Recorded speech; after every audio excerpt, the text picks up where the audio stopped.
Ahojte, vítajte.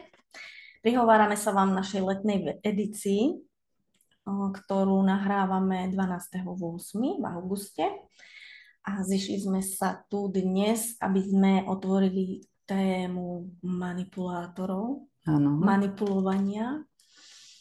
Je to veľmi zaujímavá téma, pretože je aj celkom populárna. Teraz ako keby sa s rozhovormi alebo s článkami o manipulátoroch, narcisoch, psychopatoch roztrhlo v rece.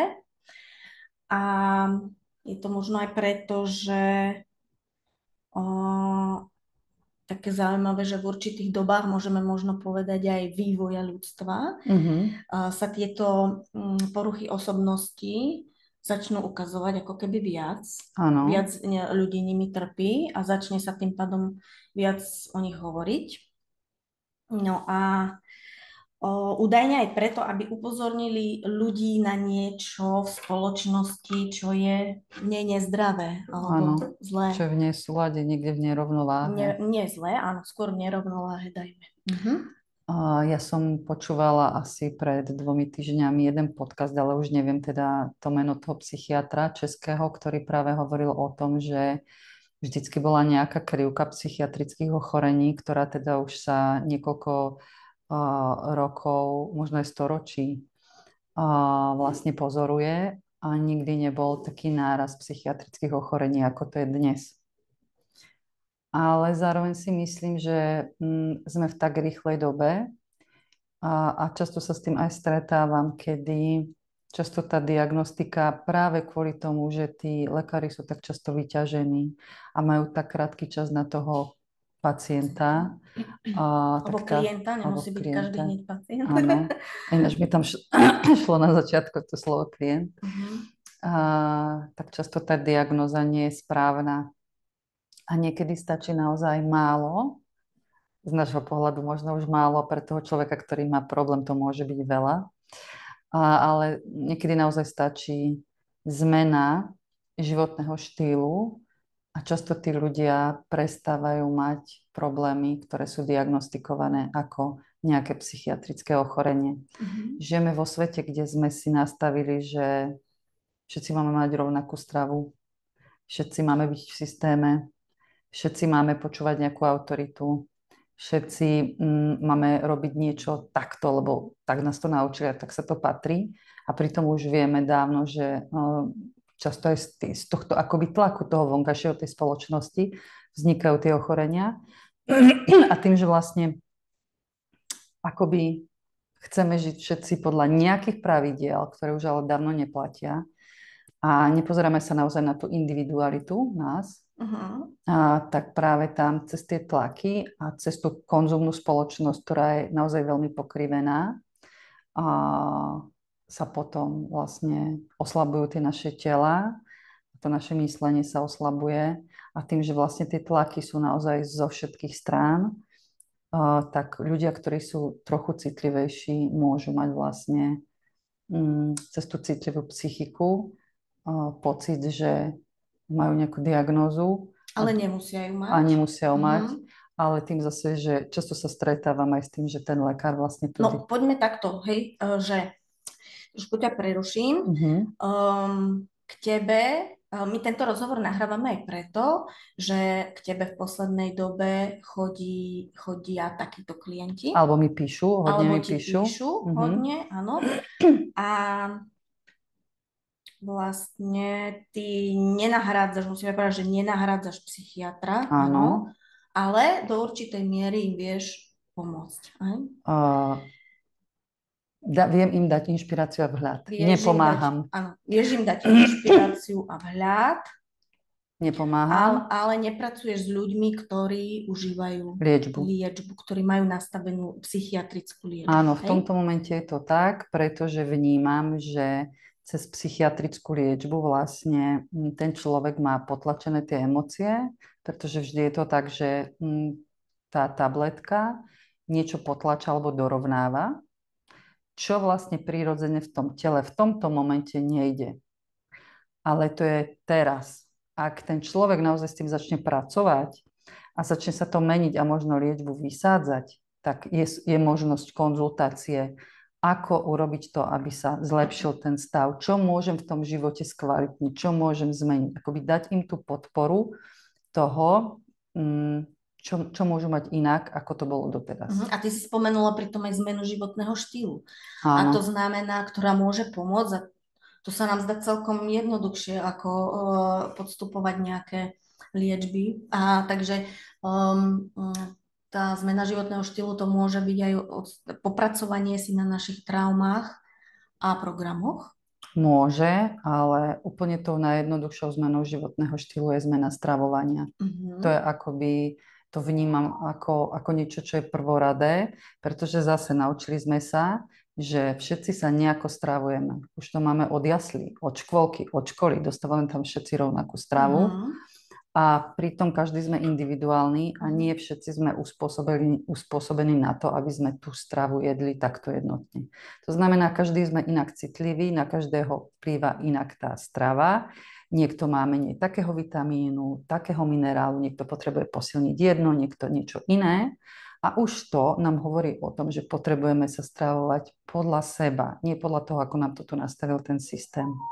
A ak vlastne odstránime na začiatku, alebo tá moja veľká skúsenosť je s tým, a je k tomu aj množstvo literatúry odbornej, že ak odstránime zo svojho jedálneho lístku pšenicu a cukor, to sú vlastne prvé neurotoxíny, ktoré vlastne vchádzajú do tej mysle, do toho nášho nervového systému, tak to už je prvý krok, kedy sa to môže zmeniť. A to je aj moja vlastná skúsenosť, že vlastne keď som upravila stravu a mala som úzkosti, a sama teda mám skúsenosť, dlhoročné skúsenosti, že som žila v spoločnosti, kde bolo v mojej blízkosti mnoho manipulátorov a ja sama som sa potom stala manipulátorkou a myslela som si, že mám nejakú diagnózu a tá úprava stravy vlastne mi pomohla v tom, vnímať viac seba a zároveň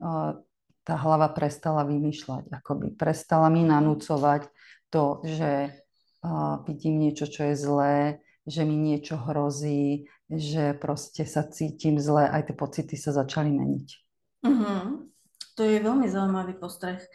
No, ale keby sme to zobrali z tejto stránky, tak manipulátorom sa vlastne človek nenarodí. Narodí. Je len veľmi malé percento tých ľudí, ktorí sa narodia ako manipulátori a majú to v tej genetickej výbave. Takisto je to aj s psychopatmi, hej? Áno.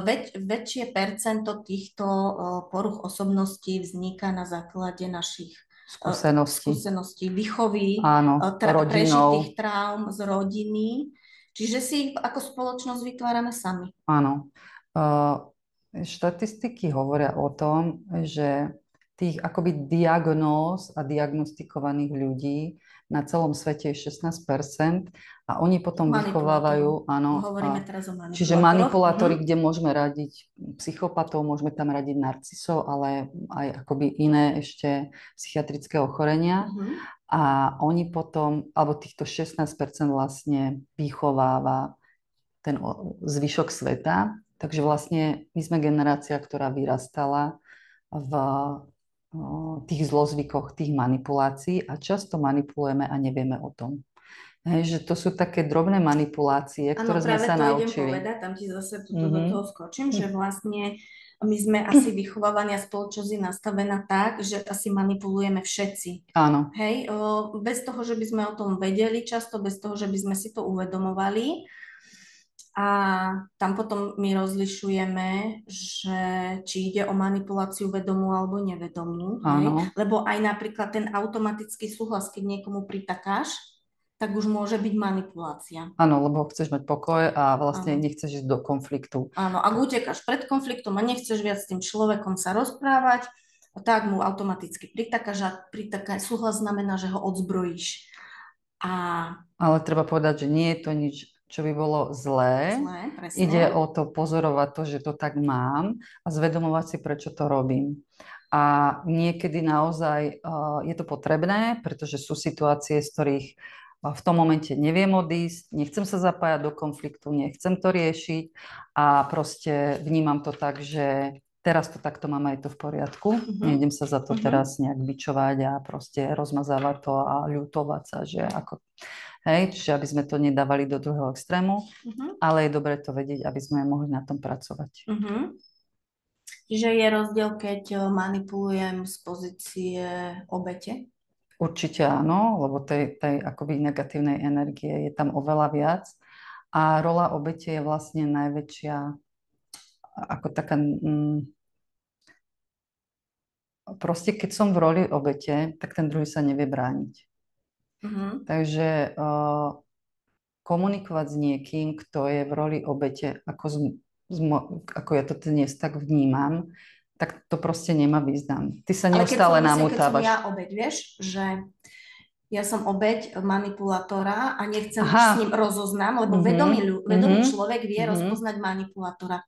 A ja som v roli obete a teraz presne toto urobím, že treba s ním súhlasím, automatické pritakanie, súhlasím s ním, tým ho ozbrojím a ďalej už sa s ním nemusím baviť, konfrontovať. Áno, môže to tak byť. Áno. A potom je tá druhá vec, o ktorej sa chceme tiež možno baviť trošku viac, keď to robí človek z pozície agresora, že chce získať nado mnou moc. Áno. A často to robí z tej role obete. A často to aj on robí z role obete, áno. A že ja som teda to chuďatko a mne celý svet škodí a všetci za to môžu.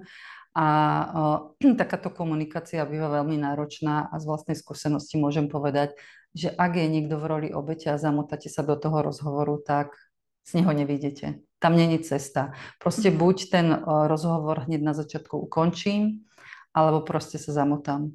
Tam nemáme cestu. Ten človek, ktorý je v roli obeti a nevidí to, alebo je to už chorobné, proste je to spojené s nejakou diagnózou, tak to je akoby ten najväčší útok. Ty sama máš skúsenosť s manipulátorstvom a taký dlhodobý život s manipulátorom je naozaj východisko iba odísť od neho. Prečo? No, ono nie vždy je to také jednoduché. Niekedy ľudia, ktorí vyrastajú v rodinách, kde sú rodičia manipulátori, alebo deti, ktoré tam vyrastajú, nie vždy majú priestor odísť preč, až keď sú dospelí. Čiže tam akoby nie je ten priestor odísť. Keď už ide o vzťahy partnerské, tak tam jediné riešenie, a ja vnímam, odísť tej manipulácie. Avšak keď som bola ja v tej roli manipulátora, keď ako spätne to vnímam, tak práve som nevidela, že ja som tým manipulátorom a vnímala som len, že ten môj partner je agresorom, ale nevidela som, na čo on reaguje. Prečo je tá reakcia taká, aká je. Nechápala som tomu a bola som tou obeťou, bola som tým chuďatkom a vnímala som, prečo mne sa toto deje, vedia, som tá dobrá. Čiže často tí ľudia to nevidia. Čiže ty si bola manipulátorom z obete. Áno, si bola zároveň obeť, áno. si sa cítila ako obeť, že on ti robí zle. Áno. A treba povedať aj to, že je to, čo som sa vlastne naučila v detstve, pretože som vnímala, že ak nebudem ľuďmi manipulovať, niečo mi hrozí. Hej? Čiže ak dieťa má nejakú narušenú vzťahovú väzbu s matkou, a to si povedzme, že to máme všetci. My sme generácia, ktorá má narušenú vzťahovú väzbu s matkou. No, povedz, potom sa k tomu vrátime. Pretože vlastne sme neboli priložení matke na prsia, tam sa po pôrode a tam sa už narúša vlastne tá vzťahová väzba. Tak dieťa sa naučí, že nemá ten bezpečný priestor a ešte naše mamy neučili nám ten bezpečný priestor držať. No a to súvisí aj s tým, ako sme sa my pred týmto rozhovorom rozprávali, že vlastne do 4 rokov dieťa potrebuje matku. Hej? Otca vníma cez matku a pre neho vtedy nie sú dôležití ani kamaráti, ani súrodenci, dôležitá je matka. Áno. Čiže tu možno nepoteším nás mami, že my už túto možno svojim prístupom k svojim deťom začíname vychovať manipulátorov. Áno. Ale nemusí to tak byť, pokiaľ my máme taký iný prístup k ich výchove, ako je odmena a trest. Hej. To je jedna vec. To je jedna vec. Čiže ak my zvolíme prístup, že dáme dieťaťu na výber, lebo ono... Učíme ho, že vždy sú možnosti. Učíme ho, že vždy sú možnosti a keďže dieťa už po 4 rokoch veku vie rozpoznať následky svojich rozhodnutí, učí sa rozpoznať následky rozhodnutí, tak ho vedieme takýmto spôsobom, vychovávame. Hej? Len my sme boli sami z generácie, ktorí sme vychovaní systémom odmena trest, takže... Áno, čiže ak to matka nevie, tak sa to potrebuje učiť matka, aby to mohla, alebo rodičia, vlastne tam sú tí rodičia obidvaja. Ale som sa chcela vrátiť k tomu, jak si to začala. Jedna možnosť je dať tomu dieťaťu teda istou výchovou, aby sme nevychovali manipulátora, tam si ešte chcela povedať. Áno. Vlastne dieťa vníma vlastne toho otca cez matku. To som chcela povedať. A to je to, čo vlastne som ja pokrivila u mojich detí, kde vlastne tým, že ja som vnímala, že môj muž je agresor, vymýšľala som rôzne manipulácie. A tie sa diali napríklad v tom, že namiesto toho, aby som s ním odkomunikovala, že nemám priestor niektoré veci urobiť, že som vyčerpaná, tak som vlastne z neho urobila strašiaka a to boli tie manipulácie, ktoré som robila cez deti a učila som ich, že on je ten, ktorý bude kričať, ktorý sa bude hnevať, ktorému sa to nebude páčiť, keď toto nebude urobené. A vlastne manipulovala som ich nevedome, pretože som nedokázala s ním komunikovať. Hej? A tam už vlastne dávame akoby tým deťom náhľad, že ten muž je strašiak, že ten ich otec je vlastne ich strašiak, že tá jeho autorita nie je láskavá, to bol môj pohľad, nie ich. To bolo moje cítenie, nie ich. Že tie deti akoby vnímajú, že ten otec nie je dosť dobrý, pretože ja som ho vnímala, že nie je dosť dobrý. Čiže to som chcela povedať k tomu, dieťa vníma vlastne toho otca cez tú matku. Hej. Je dobre povedať ešte, že do tých 4 rokov sa nám formujú tie inštinktívne reakcie a tie vlastne útek, ustrnutie, boj alebo podliezanie a tie vlastne sú spojené s našimi traumami. A vlastne oni spôsobujú to, že začneme manipulovať. Pretože ak ja tam mám nejaký strach, za inštinktami je vždy strach. Prvotný strach, potom môžu nasledovať ďalšie emócie. A ak som ja ako dieťa zažívala strach a zase nemala som tam tú podporu toho rodiča, tak ako dieťaťu som vnímala podvedome, že mi ide o život, tak som si nastavila nejaké ochranné mechanizmy. A jeden z tých ochranných mechanizmov naozaj môže byť aj manipulácia. Pretože som sa naučila, že budem sa cítiť v bezpečí, ak budem všetkých manipulovať. To som napríklad robila v detstve ja, kedy keď sa doma kričalo, tak som si niečo vymyslela, čo som povedala mame a potom, čo som povedala otcovi, aby som upratala ten priestor, aby som to dala do kľudu, aby sa tam nediali tie veci, ktoré mi spôsobovali to, že som sa cítila zle. A tým, že nikto mi nepovedal, že je v poriadku cítiť sa nahnevaná, a že ma to tí rodičia neučili, pretože to nevedeli, pretože to bola generácia, ktorá to nevedela. A ja som to ako dieťa nevedela uchopiť. Naučila som sa tieto obranné mechanizmy a tých máme naozaj veľmi veľa. Je chyba, že my trestáme deti stále za ich emócie, že? Keď sa hnevajú, keď plačú zo vzdoru, keď... No, ono to je tak, že my v prvom rade sme pomenovali emócie, že sú dobré a zlé. A ak sa hneváš, tak chod do kúta alebo zavriem ťa. V podstate ide o to, že ten rodič nevie zvládnuť tie emócie dieťaťa, pretože nevie zvládnuť svoje vlastné emócie a potom ho trestá, pretože aj jeho trestali. A my potrebujeme pochopiť, že neexistujú dobré a zlé emócie, ale sú len iné. A tak ako keď... Tie, ktoré sa nám páčia, ktoré sa nám nepáčia. Áno, no ale to zase je konštrukt spoločnosti a mysle, kde sme vlastne... Máme to naučené. Áno, máme to naučené, ale v podstate, keby tu neboli pre nás tie emócie, tak tu proste nie sú, tak to nie je možné. Hej? Keďže tu sú v ponuke, sú v tom jedálnom lístku, tak potrebujeme sa s nimi naučiť pracovať. A vybrať si tie správne z toho jedálneho lístka. Tie teda nie je správne, ale tie, ktorým nebudeme ubližovať našim deťom. Áno, a ono to nie je ľahké, lebo my potrebujeme ich zažívať všetky. Áno. A kým vlastne neodoznejú tie, čo máme potlačené z toho detstva, kedy sa vlastne tá trauma vytvárala, tak nie je možné zase akoby pociťovať tie radostné a tie, ktoré sme nazvali tými dobrými. Určite.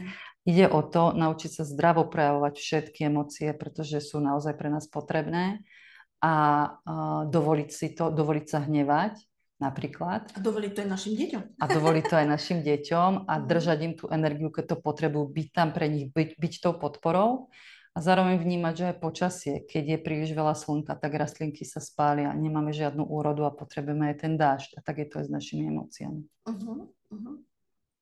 No, ja som povedala na začiatku nášho rozhovoru takú vec, že za tebou chodia klienti a ty im vieš pomôcť. A to je už manipulácia. Áno. Však? Tak vysvetli to. Často mi píšu ľudia, či ich viem vyliečiť, či im viem pomôcť. A vlastne moja odpoveď je, že ja nepomáham a neliečím, pretože každý človek má túto schopnosť v sebe. A ja môžem dať vhľad, môžem byť inšpiráciou. Môžeš nasmerovať, môžem môžeš byť sprievodca. Áno, ale v momente, keď sa hrám na niekoho, kto urobí tú prácu za teba, tak sa hrám na spasiteľa a v prvom rade mi to berie energiu a v druhom rade beriem zodpovednosť za život iného človeka na svoje ramena, na svoje plecia. A preto ja hovorím, že túto zodpovednosť si potrebujú tí ľudia prevziať. Prevziať si konečne zodpovednosť za svoj život. To, čo sa mi deje, vytvorom môjho života, nie niekoho iného. Lebo manipulácia je vlastne to, že ja preberám zodpovednosť za toho druhého človeka a nie za seba. Áno. A zase to môže byť zo zranenia, kedy ja potrebujem byť záchranárom a spasiteľom, pretože som videl príliš veľa bolesti v detstve a nastavil som sa, že zachránim celý svet. Ale to nie je možné. Ja môžem zachrániť seba a tým, že seba zachránim a budem žiť ten život, ktorý bude plnohodnotný, môžem inšpirovať iných. Ja môžem dávať vhľady, čo mne pomohlo, ako som to mala ja, kde ja som sa zase stratila, alebo kde som sa opäť našla, ale presne tá cesta je nerobiť veci za iných, pretože sa lapíme do toho a prejdeme vlastne opäť do tej autority, ktorá tu bola, kedy sme nechali iných rozhodovať za seba. Každý máme svoju životnú cestu, svoj životný príbeh, takže to má každý inak. Sme veľmi individuálni. Presne. Takže to by bolo možno aj všetko. Na dnes. Ak budete mať nejaké otázky, pokojne Marianke napíšte do facebookovej skupiny Uzdravenie rodu. A ak máte aj nejaké iné témy, ktoré by sme mohli takto rozobrať, tak pokojne píšte a budeme sa im venovať. A ja by som ešte možno na záver povedala, vždy, keď vás niekto tlačí do nejakého rozhodnutia, do nejakej zmeny, že máte niečo urobiť a nie je to vaše vlastné rozhodnutie, tak s vami manipuluje. Pekný zvyšok leta. Majte sa pekne. Zapíšte si to za uši. Ahojte.